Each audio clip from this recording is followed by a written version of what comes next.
નમસ્કાર દર્શક મિત્રો, હું છું એડવોકેટ સોનલ બારિયા. આપ સર્વનું સ્વાગત છે મારી ચેનલ લીગલ વિજ્ઞાન. દર્શક મિત્રો, આજે આપણે જાણીશું કે જ્યારે કોઈ પણ ખેતીની જમીન હોય તેને ત્યાગ કરવામાં આવેલ હોય તો તેવા સંજોગો દરમિયાન એ જે ત્યાગેલી જમીન છે એને કેવી રીતે ત્યાગ કરી શકાય છે અને કેવા પ્રકારની જમીન હોય છે. તો દર્શક મિત્રો, જે પણ ખેડૂત મિત્ર છે એ ખેડૂત મિત્રને કોઈ સરકાર હસ્તક કોઈ પણ પ્રકારની ખેતીની જમીન હોય કે જે ભાડા પટ્ટા તરીકે તેમને વાપરવા માટે આપેલ હોય કે જે અમુક સમય દરમિયાન એમને જે તે સરકારશ્રીને પરત કરવાની હોય છે, અથવા તો પછી દુમાલા પ્રકારની જે જમીન હોય છે કે જેની અંદર અડધો હિસ્સો સરકારનો હોય છે અને અડધો હિસ્સો જે તે ખેડૂત મિત્રનો હોય છે કે જેને આપણે દુમાલા સત્તા પ્રકારની ખેતીની જમીન કહી શકીએ છીએ. અથવા તો દર્શક મિત્રો, કોઈ એવી ખેતીની જમીન હોય કે જેની અંદર કોઈ પણ પ્રકારની ખેતી ન થતી હોય પરંતુ એ જે પડતર જમીન હોય કે જેનો કોઈ પણ જે ખેડૂત છે કે તેને જરૂર ન હોય અને કોઈ કારણસર એની જે ખેતીની જમીન છે કે જે પડતર છે તેનો ત્યાગ કરે છે. તો આવી જે પણ જમીન છે દર્શક મિત્રો, તેને જે તે વ્યક્તિ ત્યાગ કરે છે ત્યારે એ જે જમીન છે એને સંપૂર્ણપણે ત્યાગ કરવાની રહે છે. આ દર્શક મિત્રો, જે જમીનનો કાયદો છે તેની કલમ 74 ની અંદર દર્શાવવામાં આવેલું છે કે જ્યારે કોઈ પણ વ્યક્તિ જમીનનો ત્યાગ કરે છે ત્યારે એને સંપૂર્ણપણે ત્યાગ કરવાનો રહે છે. દર્શક મિત્રો, જ્યારે સરકારે એમને ભાડા પટ્ટા તરીકે જો કોઈ જમીન ખેડવા આપી હોય તો એ જમીનના જે તે વર્ષો પૂર્ણ થવાથી એ જમીન સંપૂર્ણપણે તેમને સરકારને આપી દેવાની રહે છે. પછી ભલે ને તેમને તે જમીન ઉપર 50 વર્ષ સુધી ખેડાણ કેમ ન કરવું હોય. એટલે આ રીતની જે પણ ખેતીની જમીન છે કે જેમને જે તે ખેડૂત મિત્રને ખેડવા માટે આપવામાં આવેલી હોય એ જમીનનો જ્યારે પણ ત્યાગ કરે ત્યારે એ જે ત્યાગ કરે છે ત્યારે એ જે પણ ખેડૂત મિત્ર છે એના જે પણ બીજા માલિકો છે એ બધાને જ સહી કરેલી હોવી જોઈએ. અથવા તો જો એમની પોતાની જ જમીન છે કે જેમને પોતે જ એ ઈચ્છે છે કે આ જમીનનો મારે ત્યાગ કરવો છે કે એની અંદર એટલું બધું મહેસૂલ આવે છે કે જેની એ ભરપાઈ કરી શકતા નથી, તો તેવા સંજોગો દરમિયાન પણ દર્શક મિત્રો, ખેડૂત મિત્ર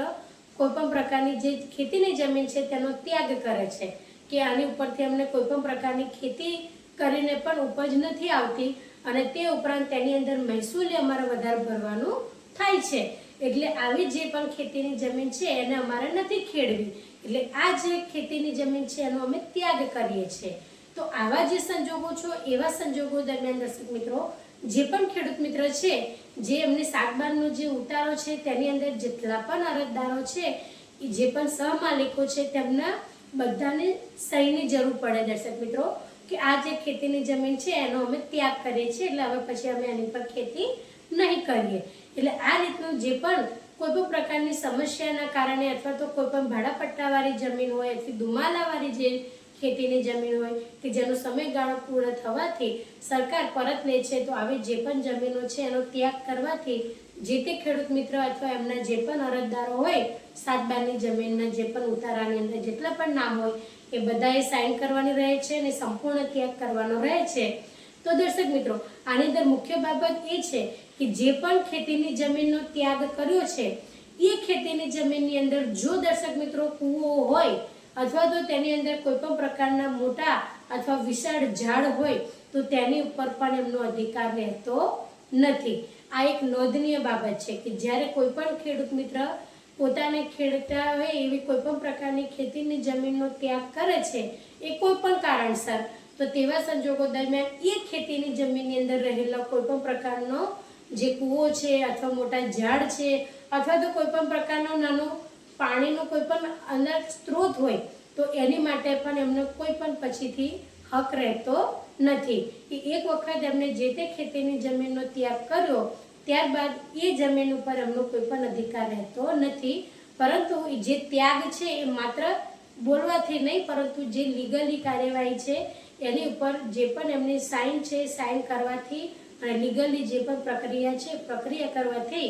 જે તે ખેતીની જમીનનો ત્યાગ ખેડૂત મિત્ર કરી શકે છે અને ત્યાંથી અમને જે પણ પાક છે એ નહીં લે, એટલે એમને ઉપર જે પણ ખેતીનો જે મહેસૂલ ભરવાનો આવે છે એ પણ ભરવાનું એમને પછીથી નહીં આવે, કારણ કે એમને ત્યાગ કરી દીધો છે એટલે એમને એ જે પણ ખેતીની જમીન છે તેની ઉપર એમને પછી મહેસૂલ ભરવાનું આવતું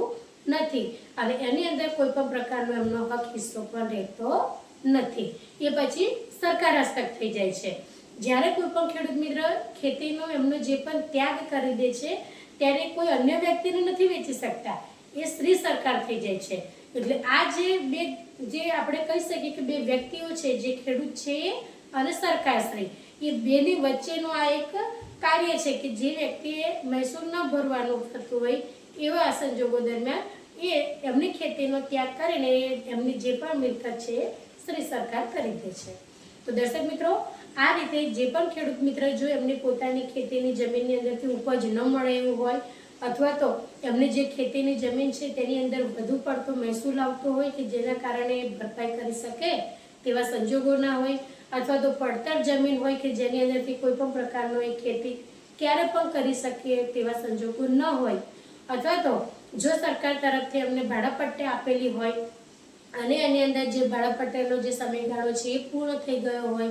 દુમાલાની જે જમીન છે એ રીતના એમને મળી હોય તો દુમાલાની જમીનની અંદર બે હિસ્સેદારી હોય છે, જે તે ખેડૂત ખેતી કરે છે તેમની અને જે શ્રી સરકારની એની અંદર હિસ્સો હોય છે. તો જે વ્યક્તિ ખેતી કરે છે એ વ્યક્તિ જો ખેતી કરવા માટે સક્ષમ ન હોય તો દર્શક મિત્રો, એ ખેતીની જે દુમાલામાં મળેલી જમીન છે એ જે તે ખેડૂત મિત્ર છે બીજા કોઈને પણ ખેડવા આપી ન શકે,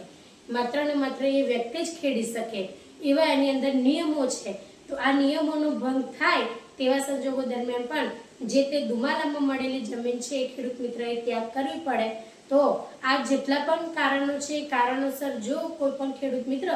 એ જમીનનો ત્યાગ કરે છે તો તેવા સંજોગો દરમિયાન એની ઉપર રહેલો કે જે જમીન પર રહેલો જો કૂવો હોય કે ઝાડ હોય તો એની પર કોઈ પણ પ્રકારનો હક હિસ્સો કાયમ માટે એનો રહેતો નથી. તો દર્શક મિત્રો, આજના માટે આટલું જ. જો વિડીયો સારો લાગ્યો હોય તો તેને લાઈક કરજો, શેર કરજો અને ચેનલને સબસ્ક્રાઈબ કરજો. જય હિન્દ, જય ભારત.